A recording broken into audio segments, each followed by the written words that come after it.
हम लोग पढ़ रहे थे संगम काल के बारे में। ठीक है, संगम काल में हमने आपको सारी चीजें बता दी थी। संगम काल हम लोग पढ़ चुके थे। इसके बाद हम लोग पढ़ेंगे चालुक्य वंश के बारे में। चालुक्यों को 3 भागों में डिवाइड कर दिया गया था, वातापी का चालुक, बादामी का चालुक, इस तरीके से अलग अलग चीजें हमने पढ़ी थी। तो देखेंगे वातापी यानी चालुक्य वंश 3 है। ये पूछा जाता है कि चालुक्य वंश जो है उसको निम्नलिखित में से चालुक्य वंश नहीं है। तो पहला है वातापी का चालुक्य, जिसे बादामी का चालुक्य भी बोलते हैं, कल्याणी का चालुक्य और बेगी का चालुक्य।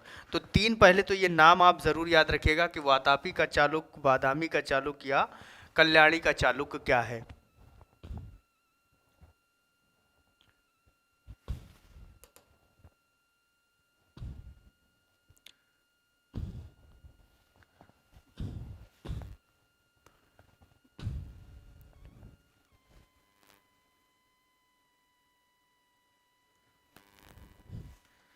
हाँ देखें, वातापी का चालुक्य या कल्याणी या बेगी का चालुक्य क्या होता है। इसमें तो चालुक्य वंश हमने बताया था, चालुक्य वंश है, वाकाटक वंश संगम काल के बाद में जो चालू होता है चालुक्य वंश। अब इन वंशों से जो आपको इंपॉर्टेंट है वो चीजें मैं आपको बताऊंगा। सबसे पहले चालुक्य काल को कितने पार्ट में डिवाइड किया गया? 3 काल में इसको पढ़ा जाता है। एक वातापी का चालुक्य या इसी को बादामी का चालुक्य भी बोलते हैं, और दूसरा है वेगी का चालुक्य। वेगी का चालुक्य, वातापी का चालुक्य एक है कल्याणी का चालुक्य। कल्याणी का चालुक्य, ठीक है। तो सबसे पहले हम लोग देखते हैं वातापी और बादामी के चालुक्य में क्या क्या चीजें इंपॉर्टेंट है। आप भी इसी तरीके से बना लेंगे पैराग्राफ। जो चीजें इंपॉर्टेंट है मैं यहाँ पे लिखा देता हूँ। वातापी की चालुक्य का जो संस्थापक है उसका नाम है जय सिंह। यानी जो वातापी की चालुक्य का संस्थापक है उसका नाम क्या है? जय सिंह है संस्थापक। यहां से संस्थापक नहीं पूछता, मैं आपको सिर्फ इतना बता देता हूं। अगला शासक जो बनता है वो है कीर्तिवर्मन। कीर्तिवर्मन कौन बनता है? कीर्तिवर्मन अगला शासक बनता है, जिसे हम रियल फाउंडर कहते हैं। वातापी के चालुक्य का रियल फाउंडर कौन है? तो कीर्तिवर्मन है, ठीक है। फिर बनता है पुलकेशीन द्वितीय। यहां से क्वेश्चन पूछता है पुलकेशीन द्वितीय। पुलकेशीन द्वितीय जो है यही हर्षवर्धन को किसने पराजित किया था? तो पुलकेशीन द्वितीय ने पराजित किया था। यहां पे आप लिख लेंगे आगे, हर्षवर्धन को किसने पराजित किया? पुलकेशीन द्वितीय ने पराजित किया था हर्षवर्धन को, ठीक है।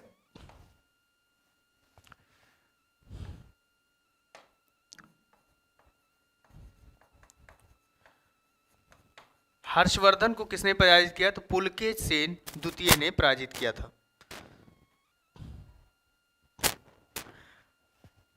यानी हर्षवर्धन हार गया था नर्मदा नदी के किनारे, पुलकेशीन द्वितीय जीत गया था। और पुलकेशीन द्वितीय जीतने के बाद एक उपाधि धारण करता है, उसका उपाधि का नाम है कोचिकोंड। क्या है? कोचिकोंड की उपाधि धारण करता है, कोचिकोंड। ये इंपॉर्टेंट यही चीजें हैं। ये कोचिकोंड किसे कहा जाता है? पुलकेशीन द्वितीय को कहा जाता है, ठीक है। तो पुलकेशीन द्वितीय ने कोचिकोंड की उपाधि धारण की हर्षवर्धन को हराकर। फिर उसके बाद में ये कोचिकोंड की उपाधि धारण कर लेता है। फिर अगला जो बनता है वो कल्याणी का चालुक्य। अगला कौन सा होता है? कल्याणी का चालुक्य। अब कल्याणी के चालुक्य में आते हैं नंदीवर्मन, तैलप द्वितीय। कल्याणी के चालुक्य का संस्थापक कौन है? तैलप द्वितीय। तैलप द्वितीय है, ठीक है। ये संस्था जो को पहले जो नाम लिखेंगे उसको आप समझ जाइएगा, संस्थापक हैं। अगर रियल फाउंडर रहेगा तो मैं उसके आगे आपका नाम बता दूंगा। फिर उसके बाद में सोमेश्वर, अगला जो शासक बनता है वो सोमेश्वर है। सोमेश्वर, इसी ने, सोमेश्वर ने ही राजधानी परिवर्तन किया था मान्यखेड़। मान्यखेड़ पहले थी और कल्याणी राजधानी लेकर आया। कल्याणी राजधानी किसने बनाया था? तो सोमेश्वर ने बनाया था। इसके पहले क्या थी? तो मान्यखेड़ थी। तो ये दो क्वेश्चन आप इंपॉर्टेंट है, इसमें क्या आपको याद करना है? बस इतना कि पुलकेशिन द्वितीय ने किसको हराया? हर्षवर्धन को, नर्मदा नदी के किनारे। और कौन सी उपाधि धारण की? कोचिकोण की उपाधि। वैसे कल्याणी के चालुक्य में तैलप द्वितीय जो है वो संस्थापक है, लेकिन राजधानी जो कल्याणी किसने बनाया था? तो सोमेश्वर ने बनाया था। इसी में वातापी के चालुक भी हो गए, ठीक है। अब वेगी का चालुक आगे, इसमें वेगी का चालुक भी बढ़ाया जाएगा। तो इसमें आप इतना इंपॉर्टेंट है, इतना याद कर लेंगे, ठीक है। फिर आप बनता है, यानी कल्याणी के चालुक में बहुत सारे विक्रमादित्य चतुर्थ। कौन? विक्रमादित्य चतुर्थ के दरबार में एक कवि रहते थे जिनका नाम था विघ्नेश्वर, जिनकी एक पुस्तक है मित्राक्षर। ये जरूर इंपॉर्टेंट है, आप लिखेंगे। विघ्नेश्वर जो है, विघ्नेश्वर, विघ्नेश्वर ये किसके दरबार में रहते हैं? विक्रमादित्य, विक्रमादित्य सिक्स्थ के दरबार में रहते हैं। इनकी एक पुस्तक है दरबार में, ठीक है। पुस्तक का नाम क्या है? मित्राक्षर। मित्राक्षर इनकी पुस्तक का नाम है, ठीक है, याद रखेंगे। एक विल्हन रहते हैं जिसमें विक्रमादेव चरित्र लिखा था, विल्हन की पुस्तक का नाम है, सॉरी। यहाँ पे अगला एक शासक आप लिखेंगे, इसमें इन्हीं के दरबार में एक शासक रहते थे, तो यहाँ हम डैश करके लिख देते हैं विल्हन। विल्हन की पुस्तक का नाम क्या है? विक्रमादेव चरित्र, विक्रमादेव चरित्र।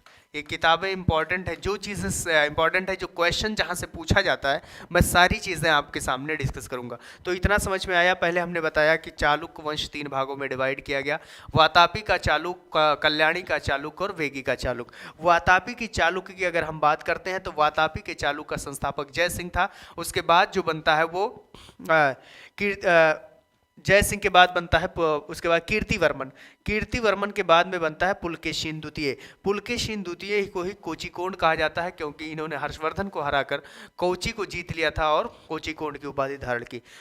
फिर उसी में आएगा कल्याणी के चालुक्य, कल्याणी के चालुक्य का संस्थापक तैलप द्वितीय होता है, लेकिन जो तैलप द्वितीय के बाद सोमेश्वर जो होता है उसने अपनी राजधानी कल्याणी बनाता। फिर उसी में आएगा विक्रमादित्य चतुर्थ, जिसके दरबार में विघ्नेश्वर रहते थे, जिनकी पुस्तक का नाम है मित्राक्षर, और विल्हन रहते थे, जिनकी पुस्तक का नाम है विक्रमादेव चरित्र। ये इतना आपको समझ में आया? विक्रमादेव चरित्र, ये क्वेश्चन पूछा जाता है, इसको ध्यान से आप लोग पढ़ते रहेंगे। फिर आएंगे पल्लव वंश, ठीक है। पल्लव वंश से क्वेश्चन पूछता है, पल्लव की राजधानी क्या थी? पल्लव वंश, ठीक। पल्लव वंश की सबसे पहले तो राजधानी पूछता है कि पल्लव ने अपनी राजधानी किसे बनाई थी? आप बताएं तो कौनची, कांची कौन है? कांची को अपनी राजधानी बनाई थी। राजधानी किसे बनाई थी? कांची को, ठीक है। कांची को अपनी राजधानी बनाई कौन? पल्लवों ने। पल्लवों का जो संस्थापक था उसका नाम था सिंह विष्णु। संस्थापक इसलिए लिखा देते हैं कि पूछ लेता है कभी कभी, बाकी जो उसमें सबसे योग्य शासक होता है उसी से क्वेश्चन पूछता है। संस्थापक कौन है? सिंह विष्णु।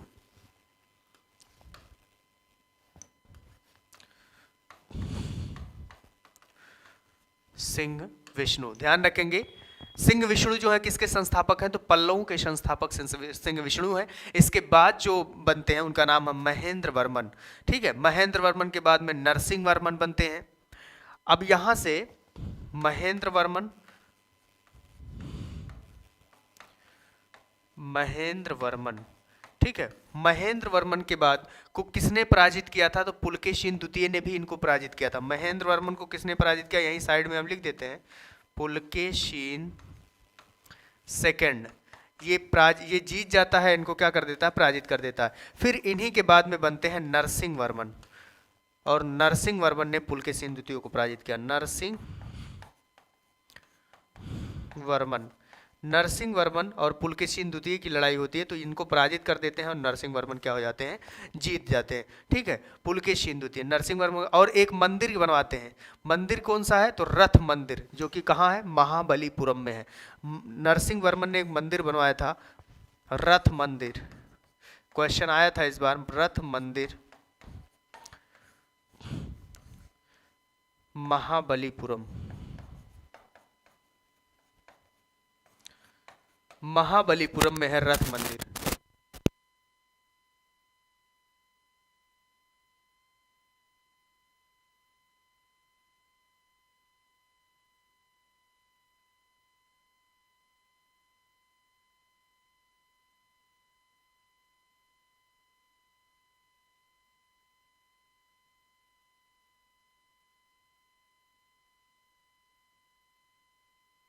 तो देखिएगा आप लोग, इसमें हमने बताया आपको नरसिंह वर्मन जो है, उस नरसिंह वर्मन ने किसकी हत्या कर दी, तो पुलकेशिन द्वितीय को हराया और खुद विजय हुआ और एक मंदिर का निर्माण कराया जिसका नाम था महारथ मंदिर, जो कि कहाँ पे है, तो महाबलीपुरम में है। कहाँ पे है, महाबलीपुरम में है रथ मंदिर। ठीक है, इसको ध्यान से आप लोग देखते रहेंगे।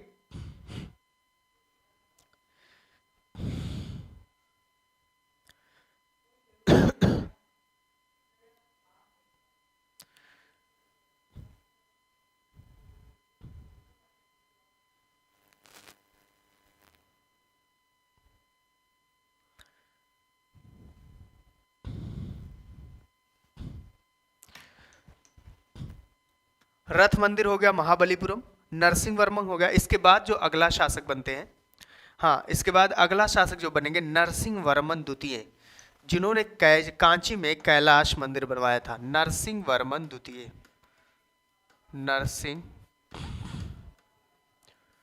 वर्मन द्वितीय, इन्होंने कांची में कौन सा मंदिर बनवाया, कैलाश मंदिर। कांची में कैलाश मंदिर,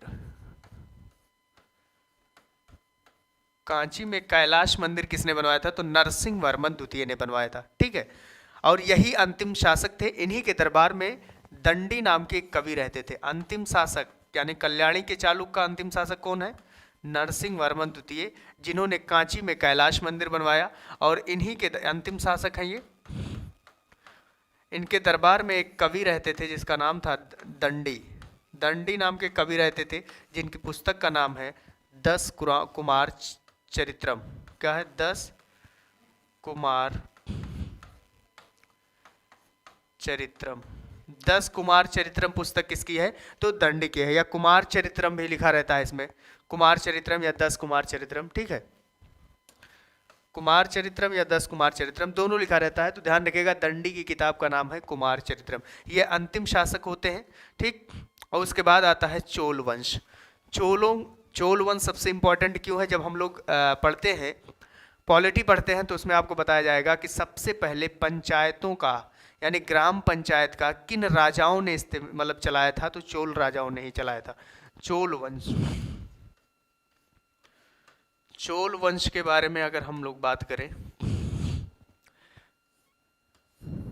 चोल वंश के बारे में, तो चोल वंश का जो ये संस्थापक याद रखेंगे विजयालय है।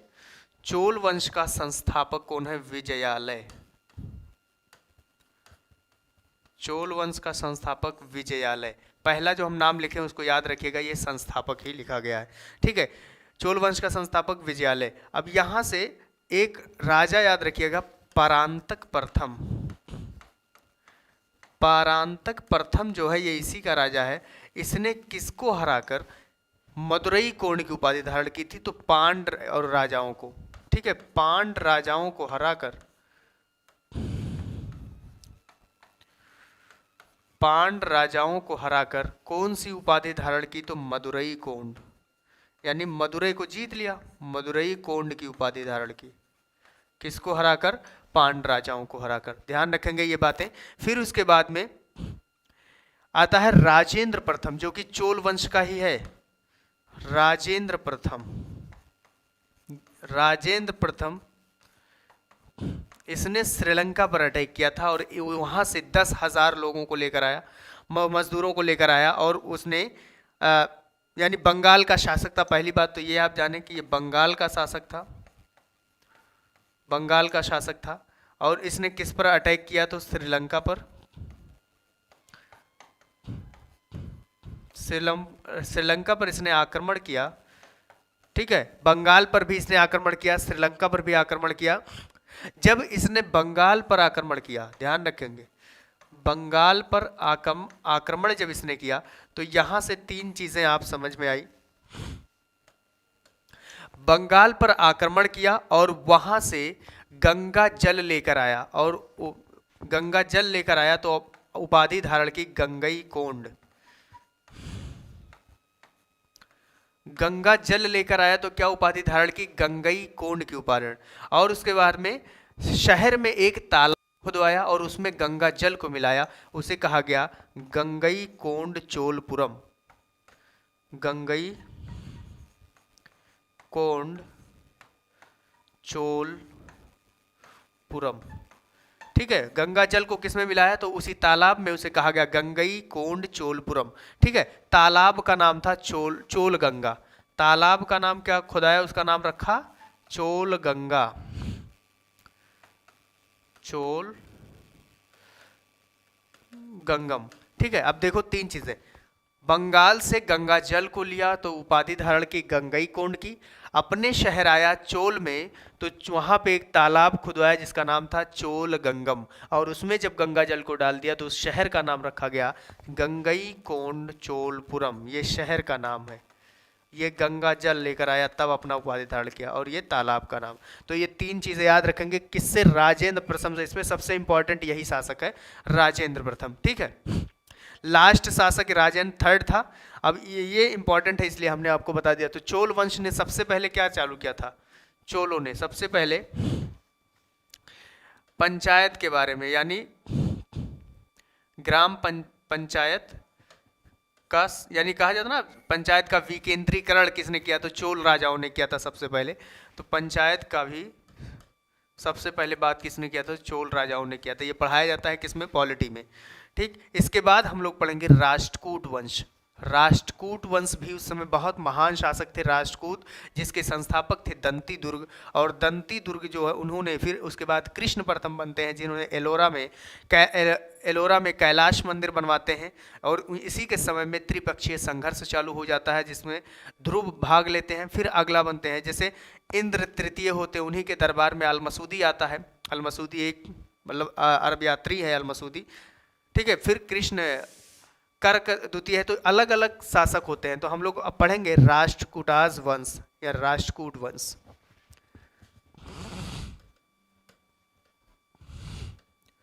राष्ट्रकूट वंश,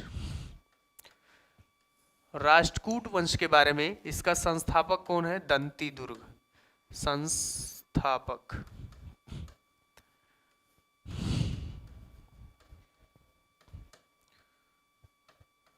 संस्थापक हैं दंती दुर्ग, ठीक। संस्थापक के बाद में अगला शासक बनते हैं कृष्ण प्रथम। कृष्ण प्रथम ने महाराष्ट्र के एलोरा में कैलाश मंदिर बनवाते हैं। एलोरा में कौन सा मंदिर? कैलाश मंदिर। महाराष्ट्र के एलोरा में कैलाश मंदिर किसने बनवाया? कैलाश मंदिर कृष्ण प्रथम ने बनवाया, ठीक है। फिर आएगा इन्हीं के दरबार में जीनसेन नाम के कवि रहते थे, ठीक। एलोरा मंदिर हो गया। अब कन्नड़ भाषा, जैसे राष्ट्रकूटाज जो वंश थे, इसी में ये कहाँ थे? कर्नाटक के क्षेत्र में। तो कन्नड़ भाषा के इसी के दरबार में तीन कवि रहते थे, यानी राष्ट्रकूट वंश के में कन्नड़ भाषा के तीन कवि, जिन्हें पन्न, पुन्न और रन्न कहा जाता है। ये कन्नड़ भाषा के तीन कवि हैं जिन्हें पन्न, पुन्न, त्रिरत्न इन्हें कहते हैं। क्या कहा जाता है?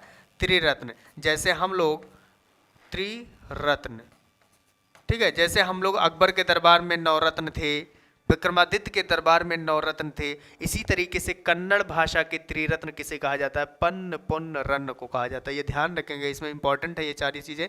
अगला शासक बनता है इंद्र तृतीय। इंद्र तृतीय राष्ट्रकूट वंश का शासक है। इसी के दरबार में अलमसूदी आता है। अलमसूदी जो अरब यानी अरब से आते हैं। सबसे पहले इन्होंने मानसून के बारे में बताया। भारतीय मानसून के जनक किसे कहा जाता है? तो अल-मसूदी को कहा जाता है। वर्णन किया था किसने? तो अल-मसूदी ने किया था, ध्यान रखेंगे। ठीक, इसके बाद पाल वंश, ये यहाँ तक इम्पोर्टेंट है, इसको याद रखिएगा। क्या क्या राष्ट्रकूट वंश में क्या याद करना है? संस्थापक दंती दुर्ग है, कृष्ण प्रथम प्रथम बनते हैं।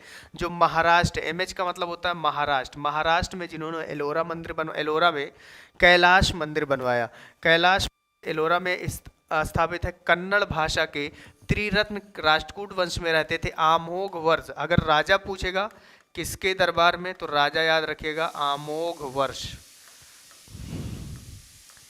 राजा कौन है? आमोघ वर्ष, ठीक है। त्रिरत्न कौन? पन्न, पुन्न और रन्न रहते थे। इंद्र तृतीय के दरबार में अल-मसूदी आए थे, जो कि राष्ट्रकूट वंश के हैं, अरबी भाषा, अरब से आए थे। इन्होंने भारतीय मानसून का जनक कहा जाता है। भारतीय मानसून, वैसे अगर कहा जाए कि मानसून के बारे में सबसे पहले किसने बताया, तो हिप्पालस ने बताया था, लेकिन वर्णन किसने किया सबसे पहले? तो अल-मसूदी ने किया था। ठीक, अगला जो वंश है पाल वंश।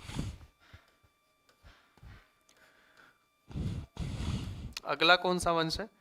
पाल वंश, ठीक है। पाल वंश जो है, इन्होंने, ये कहाँ पे था? तो बिहार में था, मुंगेर में। इन्होंने, इसकी राजधानी क्या थी? बिहार क्या? मुंगेर था, बिहार का मुंगेर। संस्थापक, पाल वंश के संस्थापक थे गोपाल। राष्ट्रकूट और पाल और प्रतिहार, ये तीन बहुत ही शक्तिशाली शासक थे। गोपाल, इन्होंने बिहार शरीफ में, गोपाल ने क्या किया था? बिहार शरीफ में, बिहार में ही है, बिहार शरीफ में ओदंतपुरी विश्वविद्यालय की स्थापना की। ओदंतपुरी, ओदंतपुरी विश्वविद्यालय की स्थापना किसने किया था? तो गोपाल ने किया था। अगला शासक बनते हैं धर्मपाल। गोपाल के बाद में कौन बनते हैं? धर्मपाल।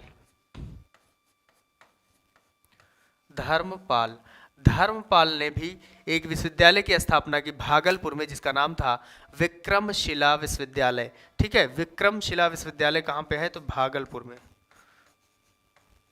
बिहार के जो लोग हैं वो जानते होंगे, भागलपुर में विक्रमशिला विश्वविद्यालय।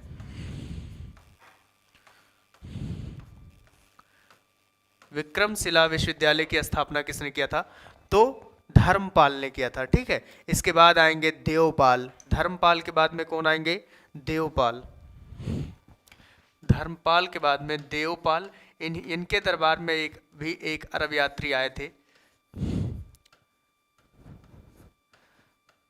अरब यात्री आए थे, कौन? देवपाल में अरब यात्री कौन आए थे? सुलेमान।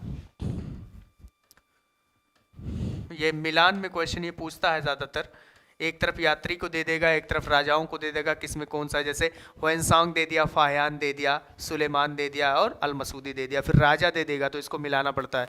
ठीक है, फिर लास्ट अगर शासक कहा जाए तो लास्ट शासक कोई दिक्कत नहीं, महिपाल है तो उसको मतलब, यानी पाल वंश में हमने क्या क्या देखा? तो पाल वंश में आपने देखा कि इसका संस्थापक गोपाल है, जिसने बिहार शरीफ में ओदंतपुरी विश्वविद्यालय की स्थापना करते हैं। धर्मपाल जो भागलपुर में, इन्होंने विक्रमशिला विश्वविद्यालय की स्थापना की और कन्नौज में त्रिपक्षीय यानी इसमें त्रिपक्षीय उसमें भाग लिया था।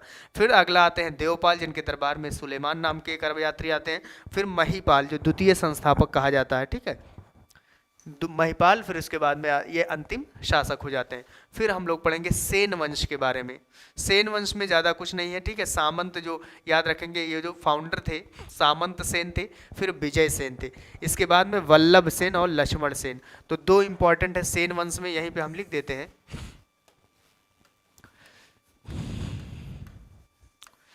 सेन वंश में जो इंपॉर्टेंट है वो आप लिख लीजिएगा। संस्थापक तो लिख लीजिएगा सामंत सेन। संस्थापक कौन है? सामंत सेन है संस्थापक।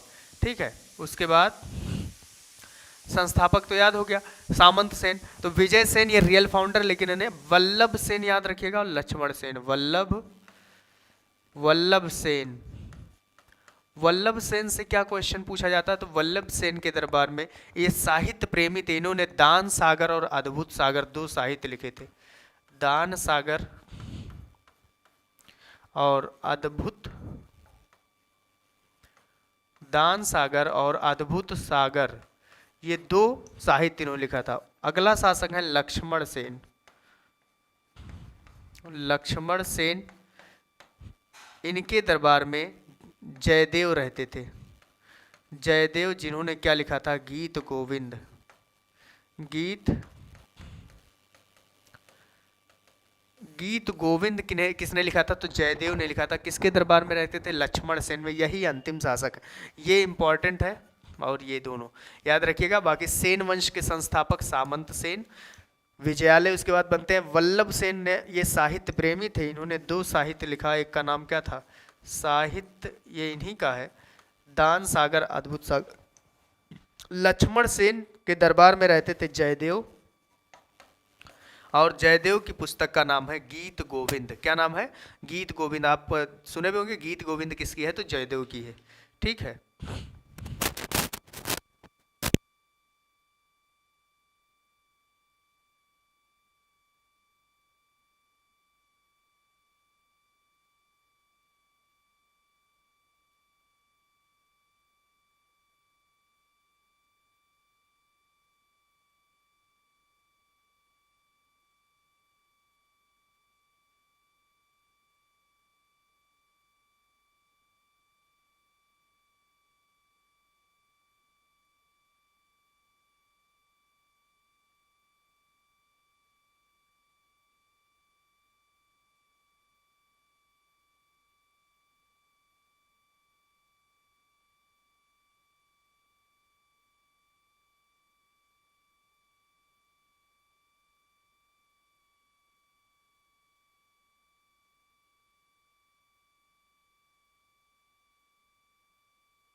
सेन वंश के बारे में हमने बता दिया आपको, वल्लभ सेन और लक्ष्मण सेन। ठीक है, यहाँ से साहित्य पूछा जाता है। फिर अगला जो शासक है सेन वंश के बाद में आप पढ़ेंगे प्रतिहार वंश, जो कि बहुत ही इंपॉर्टेंट है। प्रतिहार वंश से भी क्वेश्चन पूछता है। प्रतिहार वंश ये कहाँ पे थे, तो गुजरात के एरिया में थे। कन्नौज में एक संघर्ष हो रहा था जिसे त्रिपक्षीय संघर्ष कहा जाता है। तो उसमें पाल, प्रतिहार, ठीक है, पाल, प्रतिहार और राष्ट्रकूट, ये तीन राज्यों ने किया था। तो प्रतिहार ये गुजरात, अभी तीनों हम बताएंगे आपको। प्रतिहार वंश ये कहाँ पे है, तो गुजरात में। संस्थापक याद रखिएगा नागभट्ट है यहाँ के संस्थापक। प्रतिहार वंश के जो संस्थापक हैं, संस्थापक नागभट्ट। नागभट्ट, ठीक है। संस्थापक भी कभी कभी पूछ लेता है। तो तीन यानी क्या कहते हैं, कन्नौज के जो त्रिपक्षीय संघर्ष हुआ था उसमें कितने राजाओं ने भाग लिया था, तो तीन राजाओं ने। कौन कौन, गुजरात के प्रतिहार थे, राष्ट्रकूट थे और पाल वंश थे। ठीक है, बिहार के मुंगेर के पाल वंश। तो ये तीनों राष्ट्रकूटाज भी थे, राष्ट्रकूट थे, पाल थे, प्रतिहार, ये तीनों त्रिपक्षीय संघर्ष में भाग लिए थे। ठीक, संस्थापक नागभट्ट है। अगला शासक जो वत्स, क्योंकि 200 सालों तक चला था ये त्रिपक्षीय संघर्ष, वत्सराज थे। इन्होंने कन्नौज को जीता, लेकिन पूरी तरीके से नहीं जीता था। बस आप लिख लीजिएगा, कन्नौज का विजय।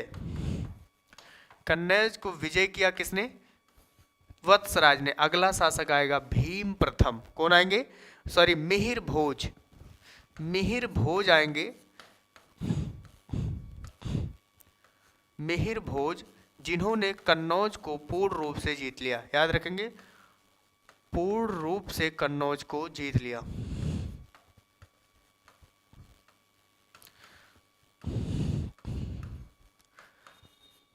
पूर्ण रूप से कन्नौज को जीता, तो ये मिहिर भोज थे। मिहिर भोज पूर्ण रूप से कन्नौज को जीते हैं। वत्सराज जो कन्नौज के विजय सिर्फ उसके कुछ एरियाज को जीता था। प्रतिहार वंश के संस्थापक है नागभट्ट। ठीक, और कन्नौज इस और राजधानी भी किसने बनाई? पहले राजधानी गुजरात या प्रतिहार गुजरात में था और कन्नौज भी राजधानी किसने बनाया था? तो मिहिर भोज ने बनवाया था। ये लास्ट जो अंतिम शासक है यशपाल। अंतिम शासक कौन है? यशपाल। तो ये इंपॉर्टेंट है प्रतिहार वंश से। ठीक, इसके बाद आएगा चंदेल वंश। चंदेल वंश के बाद में एक और आपको पढ़ने को मिल जाएगा काकतीय वंश। एक है पूर्वी गंग वंश, एक है काकतीय वंश। काकतीय वंश इंपॉर्टेंट इसलिए है क्योंकि कोहिनूर हीरा का इतिहास यहीं से शुरू होता है। ठीक है, तो चंदेल वंश अगला जो है वो है चंदेल वंश।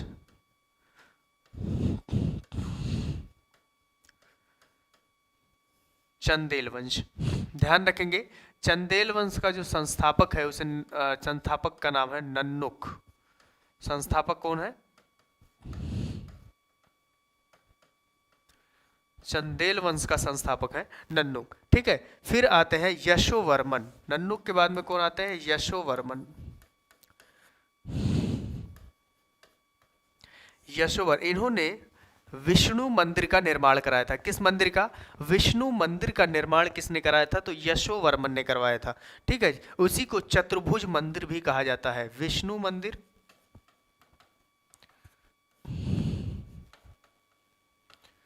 इसी को कहा जाता है चतुर्भुज मंदिर।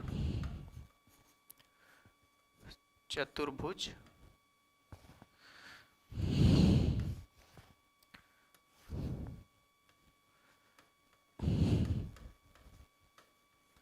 चतुर्भुज मंदिर। ठीक है, विष्णु मंदिर यशोवर्मन ने बनवाया जिसे चतुर्भुज मंदिर के नाम से जानता है। फिर अगला शासक जो है वो धंग।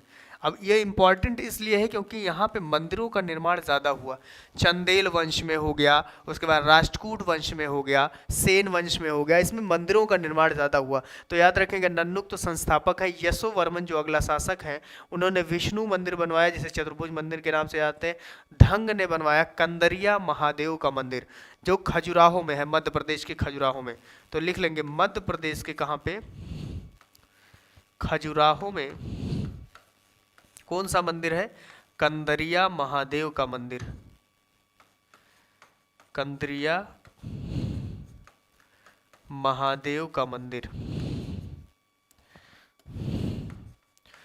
कंदरिया महादेव मंदिर कहाँ पे है? इसी कंदरिया महादेव मंदिर में विश्व की सबसे बड़ी नंदी बैल की मूर्ति है। विश्व की सबसे बड़ी नंदी बैल की मूर्ति। ठीक है, नंदी की मूर्ति है, याद रखेंगे। नंदी की मूर्ति विश्व की सबसे बड़ी किसमें है? खजुराहो मंदिर में है। उसके बाद अगला शासक बनते हैं विद्यासागर और परमार्दिवर्ध। तो विद्यासागर इसलिए इंपॉर्टेंट, मतलब अगर बन जाते हैं विद्यासागर, क्योंकि इन्हीं के शासन काल में महमूद गजनवी ने क्या किया था? अटैक। आप देखो धीरे धीरे आपको दिल्ली सल्तनत और यानी दिल्ली सल्तनत का आपको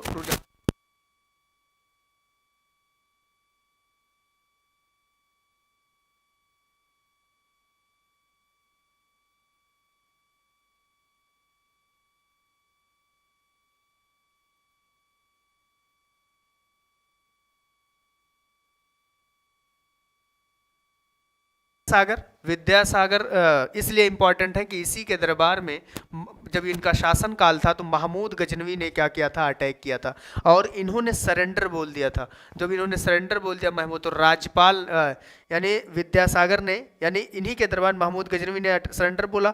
तो उस समय राजा थे राजपाल, तो राजपाल को विद्यासागर ने राजपाल की हत्या कर दी थी। फिर उसके बाद में बनते हैं अंतिम शासक परमार्दिवर्मन जिसने पृथ्वीराज चौहान ने अटैक किया था। ठीक है, परमार्दिवर्मन जो थे वो पृथ्वीराज चौहान ने अटैक किया था। तो ये चंदेल शासकों के बारे में कुछ बातें थी।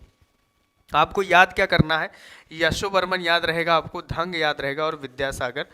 कोई दिक्कत नहीं अगर विद्यासागर नहीं याद है, तो ये दोनों इंपॉर्टेंट है। यशोवर्मन ने विष्णु मंदिर बनाया, चतुर्भुज मंदिर कहा जाता है। धंग ने मध्य प्रदेश के खजुराहो में कंदरिया महादेव का मंदिर जिसमें नंदी बैल की सबसे बड़ी मूर्ति है। दुनिया की सबसे बड़ी मूर्ति नंदी बैल की है। ठीक है, फिर आएगा पूर्वी गंग वंश। कौन सा आएगा? पूर्वी गंग वंश। पूर्वी गंगवंश। पूर्वी गंगवंश से हमको याद करना, संस्थापक आनंद वर्मन है। संस्थापक कौन है? आनंद वर्मन।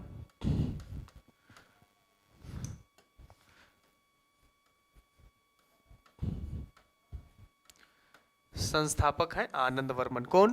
पूर्वी गंग वंश के संस्थापक आनंद वर्मन है।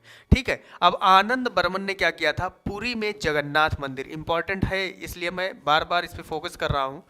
पुरी में क्या बनवाया था? जगन्नाथ मंदिर। पुरी कहाँ है? उड़ीसा में जगन्नाथ मंदिर।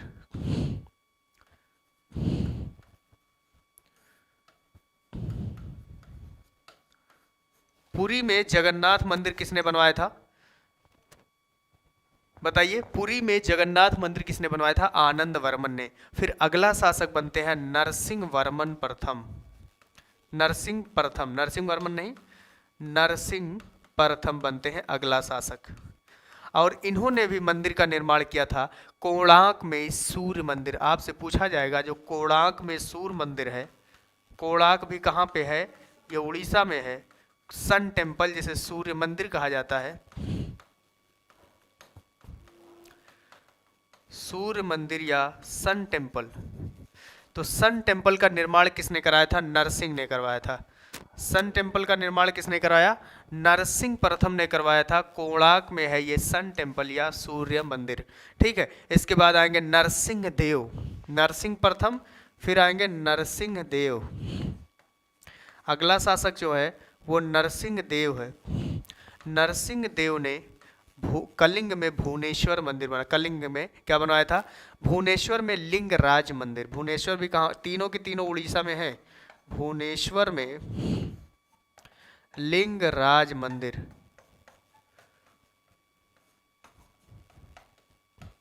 भुवनेश्वर में लिंगराज मंदिर बनवाया था। ध्यान रखिएगा, नरसिंह देव भुवनेश्वर में क्या बनवाया? लिंगराज मंदिर। तो ये तीनों इंपॉर्टेंट है। आनंद वर्मन इंपॉर्टेंट है, नरसिंह प्रथम और नरसिंह देव, दोनों चीजें। ठीक है, तो नरसिंह प्रथम जो है उन्होंने कोणार्क में सूर्य मंदिर बनवाया था।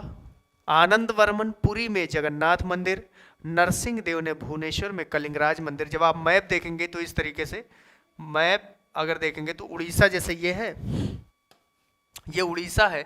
उड़ीसा में यहीं आपको पुरी मिलेगा, यहीं भुवनेश्वर मिलेगा, ठीक है, यहीं पे कोणार्क मिलेगा। तो तीनों के तीनों आपको पास में मिलेंगे। जगन्नाथ मंदिर, सूर्य मंदिर, लिंगराज मंदिर, ये इंपॉर्टेंट है इसलिए हम इन्हें सारी चीज़ें आपको। अब बताइए सूर्य मंदिर को क्या कहा जाता है? सूर्य मंदिर को ब्लैक पैगोडा कहा जाता है। Black pagoda. सूर्य मंदिर को क्या कहा जाता है? ब्लैक पैगोडा कहा जाता है। ठीक है, इंपॉर्टेंट है इतना। अब पूर्वी गंग वंश के बाद में, पूर्वी गंग वंश के बाद में आता है काकतीय वंश। क्या आता है? काकतीय वंश। ध्यान रखेंगे,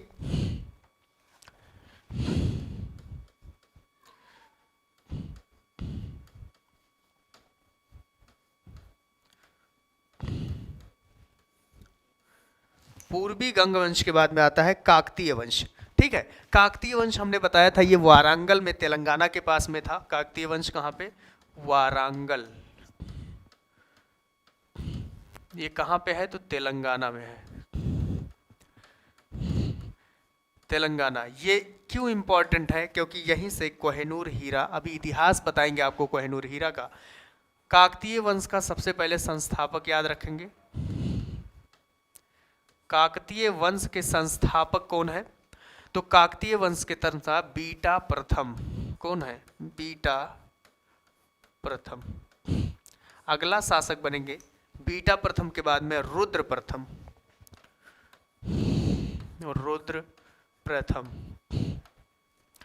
ठीक, फिर इसके बाद अगला शासक आएंगे आपको रुद्र प्रताप रुद्रदेव। कौन आएंगे? प्रताप। ये इंपॉर्टेंट है, इन्हीं से क्वेश्चन पूछता है, प्रताप रुद्रदेव।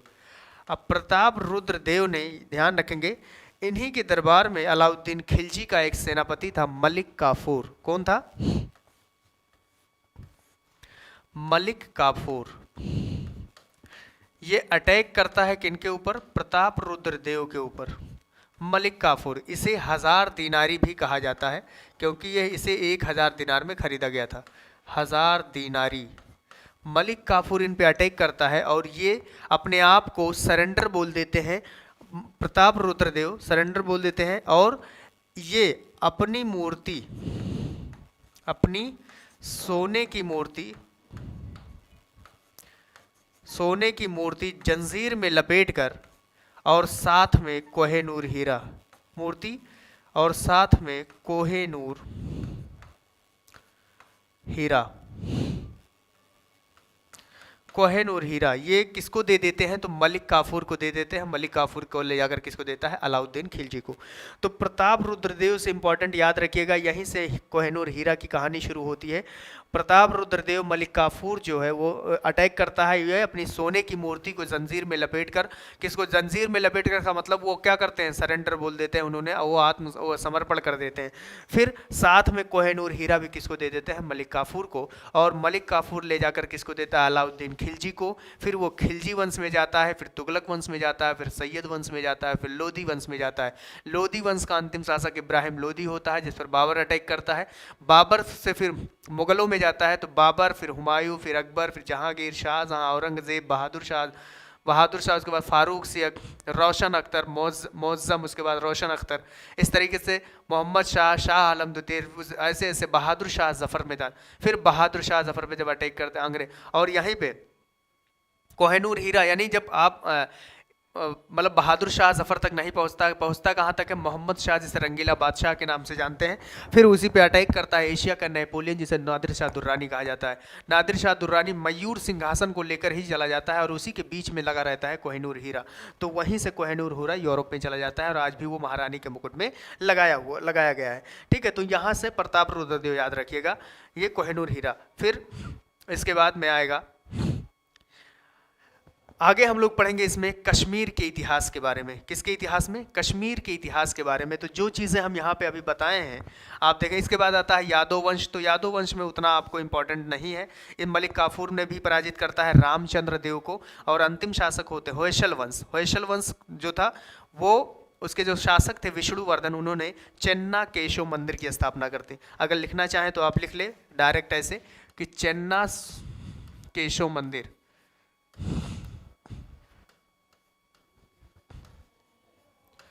चेन्ना केशव मंदिर कौन बनाया? चेन्ना विष्णुवर्धन। किसने बनाया था? विष्णुवर्धन।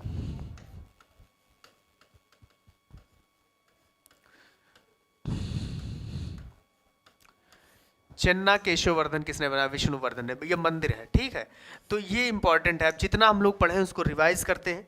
आज जहाँ से हमने स्टार्ट किया पढ़ाना आपको, पहला हमने आपको बताया था चालुक्य वंश। तो चालुक्य में 3 तरीके के होते हैं, बादामी का चालुक, कल्याणी का चालुक और वेगी का चालुक।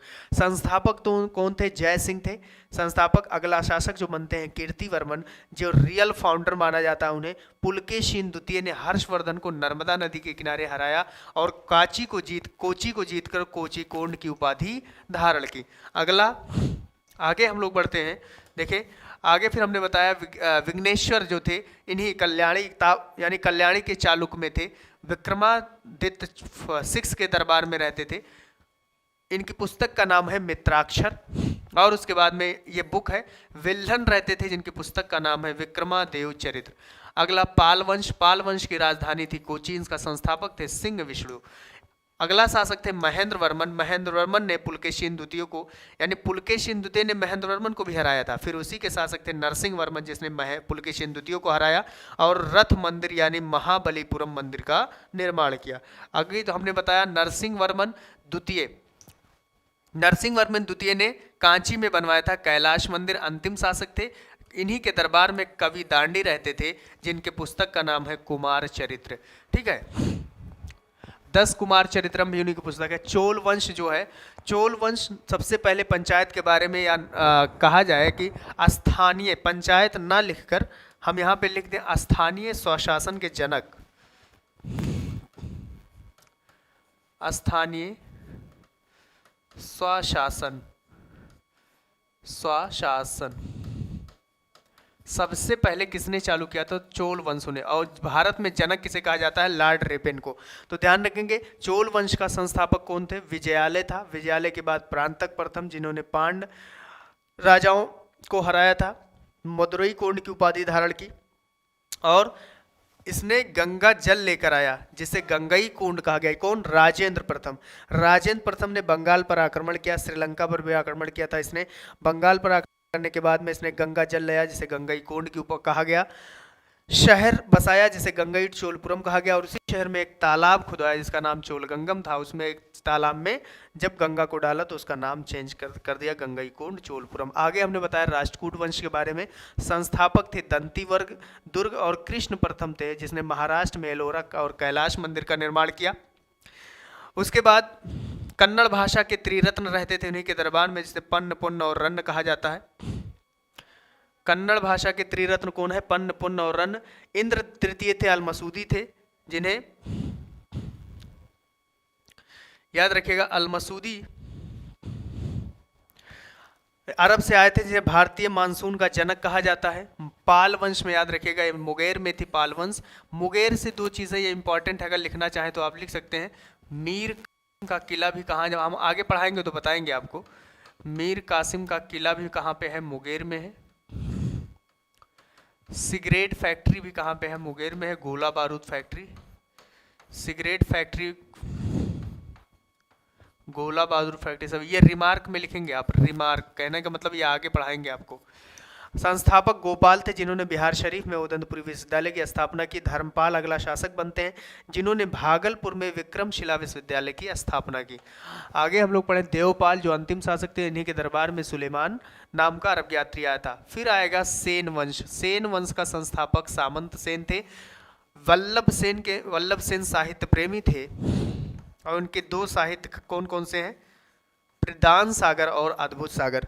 लक्ष्मण सेन जो थे वो जयदेव रहते थे इनके दरबार में, गीत गोविंद इन्होंने लिखा था। आगे हम लोग पढ़ रहे हैं प्रतिहार या गुजरात वंश। हमने बताया त्रिपक्षीय संघर्ष में भाग लेने वाले तीन राज्य, प्रतिहार, राष्ट्रकूट और पाल। तो पालास, प्रतिहारास एंड राष्ट्रकूटास, ये तीन वंश जो थे वो त्रिपक्षीय संघर्ष में भाग लिए थे। त्रिपक्षीय संघर्ष ये कहां पे चल रहा था? त्रिपक्षीय संघर्ष ये कहां पे चल रहा था? त्रिपक्षीय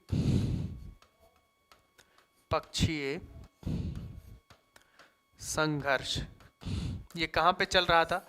कन्नौज में। और भाग कौन लिए थे? तो इसमें तीन पार्ट भाग लिए थे। कौन कौन से? तो यहाँ पे हम लिख देते हैं तीन पार्ट कौन कौन से भाग लिए थे। पहला आप लिख लीजिएगा राष्ट्रकूट, राष्ट्रकूटास, राष्ट्रकूट, पाल, प्रतिहार। प्रतिहार ये तीनों ने भाग लिया। संस्थापक थे नागभट्ट। वत्सराज ने कन्नौज को विजय किया, लेकिन पूरी तरीके से नहीं। मिहिर भोज ने पूरी तरीके से कन्नौज को विजय किया, त्रिपक्षीय संघर्ष को खत्म किया। ये 200 सालों तक चला था। कितने सालों तक? 200 सालों तक चला था त्रिपक्षीय संघर्ष। यशपाल जो थे वो अंतिम शासक थे। आगे हम लोग बढ़ते हैं चंदेल वंश के बारे में, जिसके संस्थापक थे नन्नुक। यशोवर्मन ने चतुर्भुज मंदिर का निर्माण कराया, जिसे विष्णु मंदिर भी कहा जाता है।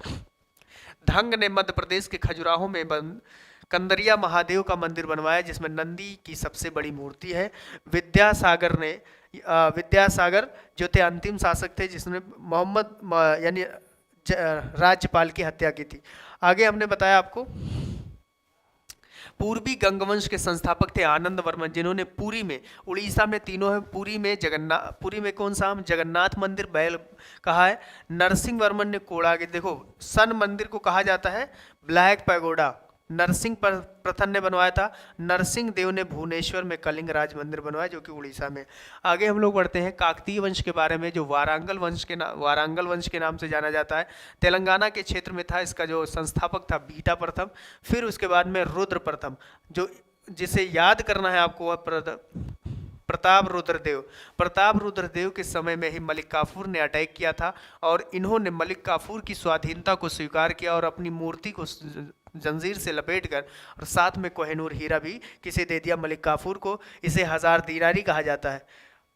अगला है चेन्ना केशव मंदिर किसने बनवाया? तो विष्णुवर्धन ने बनवाया था। ये किस वंश के थे? तो होयसल वंश के, होयसल वंश, होयसल वंश।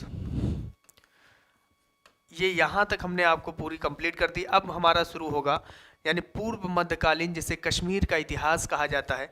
कश्मीर के इतिहास के बारे में हम आपको बताएंगे कि कल्हण की पुस्तक राज तरंगिणी कश्मीर का इतिहास मिलता है, ठीक है। उसमें 3 प्रकार से कारकेट हैं, उसके बाद उत्पल है और लोहार वंश आएंगे इसमें कश्मीर के इतिहास में, और यहीं से शुरू हो जाएगा फिर उसके बाद राजपूत काल, जिसे पूर्व मध्य काल कहा जाता है, 800 ईसा पूर्व से 1200 ईसा पूर्व तक। फिर उसके बाद में मिडवल हिस्ट्री हमारी शुरू होगी। मिडवल हिस्ट्री में हम लोग पढ़ेंगे, ठीक है, राजपूत काल। फिर राजपूत काल में हम लोग पढ़ेंगे परमार वंश के बारे में, चौहान वंश के बारे में, फिर मुस्लिम अटैक, फिर दिल्ली सल्तनत, मुगलिया डायनेस्टी, फिर और उसके बाद पुर्तगाली कंपनियों का भारत यानी विदेशी कंपनियों का भारत में आगमन। उसके बाद पढ़ेंगे हम लोग मॉडर्न हिस्ट्री। मॉडर्न हिस्ट्री के बाद में हम लोग विश्व इतिहास के बारे में पढ़ेंगे, ठीक। तो कुछ कुछ इंपॉर्टेंट चीज़ें हैं जो हम आपको रोज़ बताते रहते हैं कि पढ़ना कैसे है, याद कैसे करना है। जो पिक करते हैं, जो पॉइंट हम करते हैं, उसको ज़रूर याद रखा करें, ठीक। और अच्छे से मेहनत से पढ़ाई करें, क्योंकि कोई भी एग्ज़ाम हो इस तरीके से पढ़ाया जा रहा है कि एक बार अगर आप पढ़ लेंगे तो सारी चीज़ें आपको समझ में आती चली जाएंगी, ठीक है। हम मिलेंगे आपसे नेक्स्ट क्लास में, तब तक के लिए। अब कश्मीर का इतिहास अगले क्लास में हम पढ़ाएंगे, तब तक के लिए जय हिंद।